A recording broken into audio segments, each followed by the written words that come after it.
तो आज हम देखेंगे कि हम अपनी जो कठिनाइयाँ होती है जब करने में, उसको कैसे पार करके हम एक भगवान के साथ अपना एक गहरा नाता बना सकते हैं, गहरा रिलेशन, एक कनेक्शन बना सकते हैं। उसके बारे में हम चर्चा करते हैं। उससे पहले उससे रिलेटेड एक श्लोक देखते हैं जो भगवत गीता के 18वें अध्याय में आता है। बहुत ही निर्णायक श्लोक है ये। निर्णायक मतलब उसमें पूरा एक तरह से सारांश दिया गया है कि भगवत गीता पढ़ने का क्या मतलब है। तो सर्वधर्मान् परित्यज्य मामेकं शरणं व्रज अहम त्वाम सर्व पापेभ्यो मोक्षयिष्यामि मा शुचः। तो यहाँ पे भगवान हमें एक गारंटी दे रहे हैं, मा शुचः मतलब निश्चिंत रहो। इस तरह से भगवान बोल रहे हैं। तो क्या कि जब वो भगवान को हम शरण जाते हैं तो वो सर्व पाप और उस मुक्त करके हमें मोक्ष दिलाते हैं। एक तरह से, उस तरह से एक अर्थ ये है उस श्लोक का। तो हम जो भी हमें महत्व देता है वो हम उनका उनसे वो हमें बहुत पसंद आते हैं। जो भी हमें महत्व देता है वो हमें बहुत ज्यादा पसंद आते हैं। कोई जैसे कोई पिताजी होते हैं, अपने बच्चों को मिलने के लिए आते हैं और उनका बर्थडे सेलिब्रेट करने के लिए बहुत इंपॉर्टेंट मीटिंग वो कैंसिल करके आते हैं, तो बच्चों को बहुत अच्छा लगता है। क्योंकि उनको वो महत्व, मतलब बाकी चीजों से ऊपर महत्व दिया, ये बहुत इंपॉर्टेंट होता है। क्योंकि यही हमारे ह्यूमन रिलेशंस जो होते हैं, हमारे मनुष्य जीवन में जो हमारे रिश्ते होते हैं, उसका एक बहुत इम्पोर्टेंट एक तरह से बेस है। और भगवान कृष्ण भी यही चीज मांग रहे हैं कि थोड़ा थोड़ा बहुत नहीं, ये विचलित नहीं, एक पूर्ण अटेंशन, पूर्ण ध्यान चाहिए उनकी तरफ। माम एकम मतलब, माम एकम मतलब सिर्फ मुझे, और अपना हृदय कहीं और विचलित नहीं होना चाहिए। तो ये एक डिमांड नहीं है, ये एक तरह से एक आमंत्रण है उनके साथ हमें नाता बनाने के लिए, एक रिश्ता बनाने के लिए।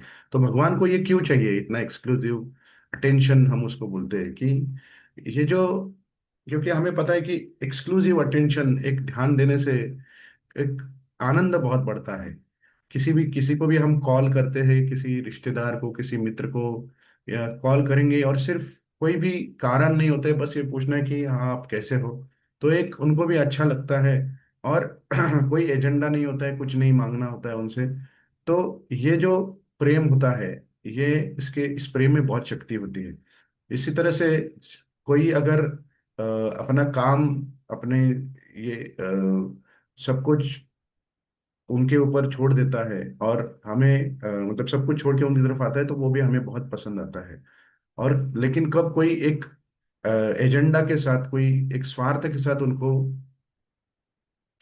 अप्रोच करते हैं किसी को, तो वो थोड़ा सा इतना अच्छा प्रेम संबंध वहां पे नहीं जुड़ता है। वही भगवान के साथ है कि भगवान के हम अंश है, भगवान कृष्ण के हम ममैव वांशो जीवलोके, ये भगवान ने ही बताया गया, भगवान ने भगवत गीता में बताया है। तो इस तरह से ही वो मानते हैं कि वो ध्यान से अगर हम जप करेंगे तो उनकी तरफ वो ज्यादा आकर्षित होते हैं भगवान। ठीक है, तो ये सरेंडर भगवान क्यों चाहते हैं और क्या होता है उससे। तो हमें पता है कि भगवान किस तरफ आकर्षित होते हैं, जब हम ध्यान से जप करते हैं या उनका हम गुणगान करते हैं तो भगवान आकर्षित होते हैं। और जितना हम करेंगे उससे ज्यादा वो उतना उल्टा उसके जवाब में हमारे लिए करते हैं। जैसे वही भगवान के बारे में सिर्फ सपना देखेंगे और तो भगवान उनके बारे में सोचते रहते हैं या उनको देखते रहते हैं। कोई जप करता है तो भगवान एक तरह से मुस्कुराते हैं। कोई उनका नाम लेता है तो भगवान उसको सुनते हैं। कोई उसका कीर्तन करता है तो भगवान खुद नाचते हैं। तो ये एक तरह से भगवान उससे ज्यादा हमें उसके जवाब में देते हैं। और भगवान सबसे ज्यादा ध्यान रखते हैं, हम भगवान का जितना ध्यान रखते हैं उससे ज्यादा भगवान हमारा ध्यान रखते हैं, ये हमें समझना चाहिए। क्योंकि जब हम हम भूल जाते हैं, हम लोग भुलक्कड़ है और हम लोग बहुत विचलित रहते हैं, और वो सब ध्यान में रखते हुए हमारा हमें जवाब देते रहते हैं और हमारा ध्यान रखते हैं। तो इसके वजह से ये जो, अगर बिना विचलित हुए अगर हम सरेंडर या एक तरह से शरणागति करें तो उसका एक शक्ति बहुत ही अलग रहेगा। तो हमें, आपको लगता होगा कि अब हम ये तो डेली जप कर रहे हैं 2 घंटे 4 घंटे, तो फिर भी हमें ये क्यों नहीं लगता ऐसे? तो उसका कारण है कि हम भौतिक चीजों में बहुत ही व्यस्त रहते हैं हमेशा।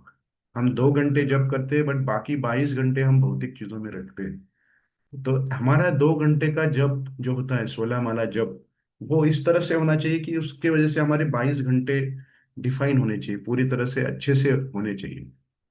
तो अगर नहीं तो होता क्या है कि हम अपने मटेरियल आइडेंटिटी, हमारी भौतिक पहचान में ही, मेरी बॉडी, मेरे घर, मेरा गाड़ी, मेरा बंगला, मेरी पोजीशन, ये सब उसमें हम बिजी रहते हैं।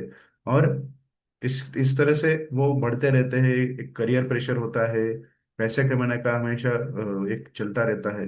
इस तरह से हमारा जो एब्सॉर्प्शन होता है, उसमें जो गढ़ना, जो हम बोलते हैं गढ़ना, जो एक जप में गढ़ जाना, वो बहुत ही कम होता है। और एक तरह से वो मैकेनिकल और डल हो जाता है।